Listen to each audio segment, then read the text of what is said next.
menjelaskan gambaran secara singkat yang akan kelompok kami presentasikan. Kami memilih penerapan dalam sektor ekonomi Indonesia.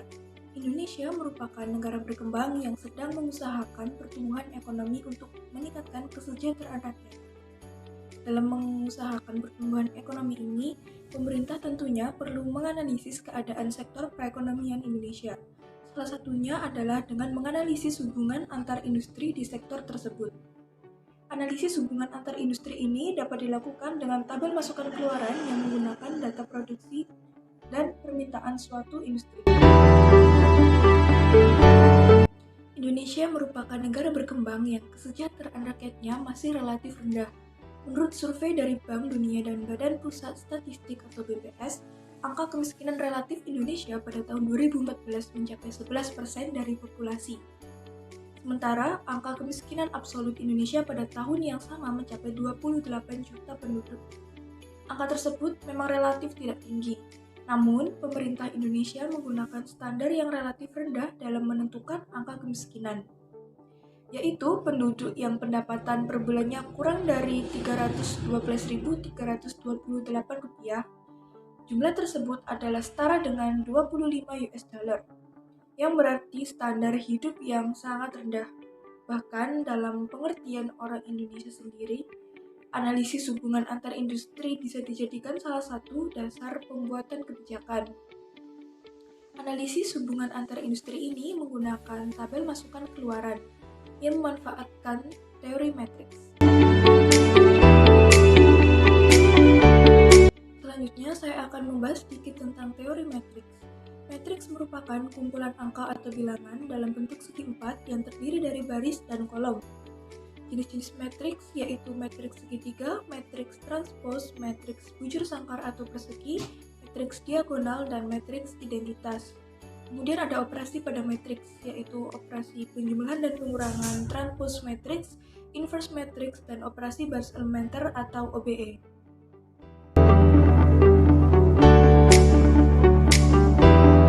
Model ini dikembangkan oleh Wesley Leontief untuk ekonomi nasional dan regional, dengan melihat bagaimana sektor-sektor ekonomi saling berhubungan. Sektor ekonomi yang satu membutuhkan bahan baku yang dihasilkan dari sektor ekonomi yang lain. Contohnya, industri pertambangan batu bara dan sektor listrik. Kedua sektor tersebut menghasilkan komoditi. Pertambangan batu bara menghasilkan batu bara dan sektor listrik menghasilkan listrik. Komoditi ini diberi nilai dengan rupiah. Untuk menghasilkan 1 unit senilai Rp15 batu bara, misalnya diperlukan Rp1.500 dan batu bara senilai Rp7.500. Untuk menghasilkan 1 unit senilai Rp15.000, listrik, misalnya diperlukan batu bara senilai Rp3.750 dan listrik senilai Rp3.750. Ini adalah penggunaan internal. Dalam hal ini diasumsikan juga ada permintaan eksternal, yakni dari sektor ekonomi, yaitu 7.000 unit senilai Rp105 juta. Batu bara dan 14.000 unit senilai Rp210 juta, listrik dalam waktu 1 tahun. Yang dicari adalah berapa banyak masing-masing sektor ini memproduksi agar bisa memenuhi permintaan internal dan eksternal. Hal ini dicari menggunakan total produksi sama dengan total permintaan. Variabel yang kita cari adalah X1 sama dengan total produksi dalam satuan sektor 1 yakni batu bara, X2 total produksi sektor 2 yakni listrik. Total produksi sektor 1 sama dengan total permintaan untuk sektor 1 sama dengan permintaan sektor 1 dari sektor 1 plus permintaan sektor 1 dari sektor 2 plus permintaan eksternal.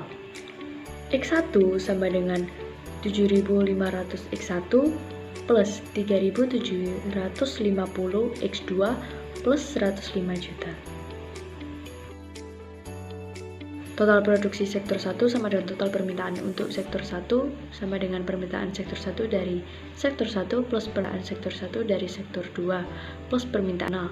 Jadi X2-nya sama dengan 1.500 X1 ditambah 3.750 X2 plus 210 juta.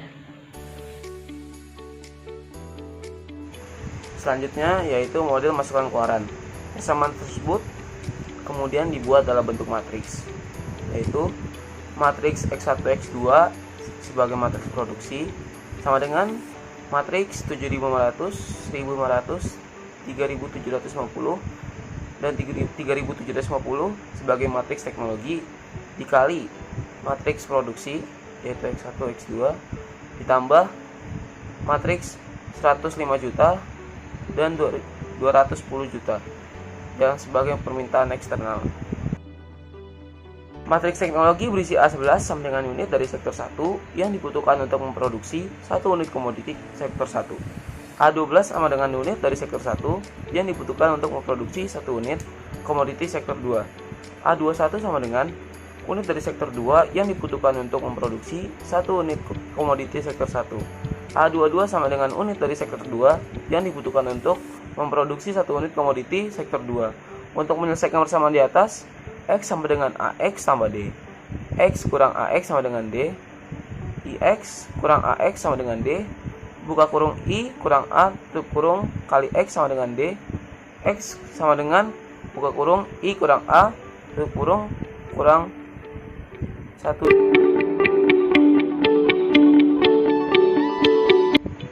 Penerapan matriks dalam analisis sektor perekonomian Indonesia. Untuk membuat suatu kebijakan ekonomi, baik menyangkut ekonomi dalam negeri maupun ekonomi luar negeri, pemerintah perlu melihat hubungan antar sektor. Hal ini disebabkan jika jumlah permintaan di suatu sektor berkurang, dapat merugikan sektor yang lain juga, karena antar sektor menggunakan bahan baku yang diproduksi oleh sektor lainnya. Berikut adalah tabel masukan keluaran ekonomi Indonesia pada tahun 2011. Karena sektor ekonomi Indonesia dibagi menjadi industri yang sangat banyak, maka penulis hanya menyertakan beberapa industri saja. Bagian impor juga tidak dimasukkan karena menghabiskan banyak tempat. Berikut adalah tabelnya. Keterangannya, nomor 1 adalah pertanian, perburuan, kehutanan, dan perikanan. Nomor 2 ada perminyakan dan pertambangan. Nomor 3 ada hotel dan restoran. Nomor 4 ada real estate. Nomor 5 ada manufaktur. Dan nomor 6 adalah telekomunikasi. Masing-masing sektor secara total dalam jutaan dolar. Sektor 1, 162.478. Sektor 2, 140.221. Sektor 3, 40.179. Sektor 4, 39.753. Sektor 5, 11.723. Sektor 6, 41.728.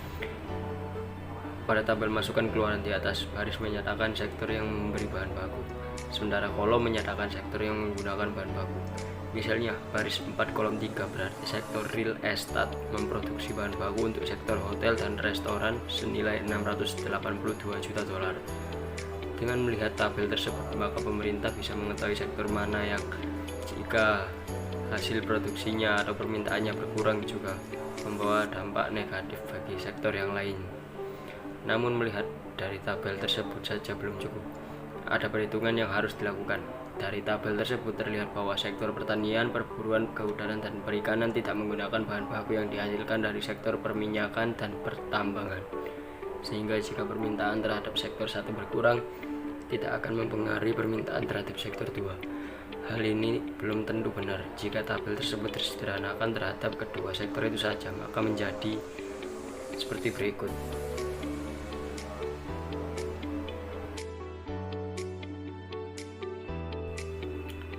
Dari tabel di atas bisa dibuat matriks teknologinya, seperti gambar berikut. Dari matriks tersebut masih terlihat bahwa jika permintaan pada sektor 1 berkurang, tidak akan mempengaruhi permintaan sektor 2. Hal ini salah karena tabel masukan keluaran tidak bisa diperkecil menjadi 2 sektor saja. Berkurangnya permintaan pada sektor 1 mungkin tidak berdampak langsung pada sektor 2. Namun berkurangnya permintaan pada sektor 1 berdampak pada sektor 3. Dan berkurangnya permintaan pada sektor 3 menyebabkan berkurangnya permintaan pada sektor 2. Untuk melihat seberapa besar berkurangnya, maka harus dicari matriks teknologi dari tabel masukan keluaran. Matriks teknologi dari tabel masukan keluaran adalah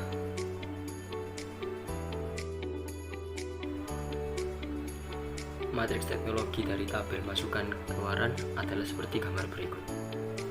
Dari matriks tersebut terlihat bahwa berkurangnya permintaan pada sektor 1 sebanyak 1 juta dolar akan menyebabkan permintaan pada sektor 2 sebanyak 0,000004 juta dolar.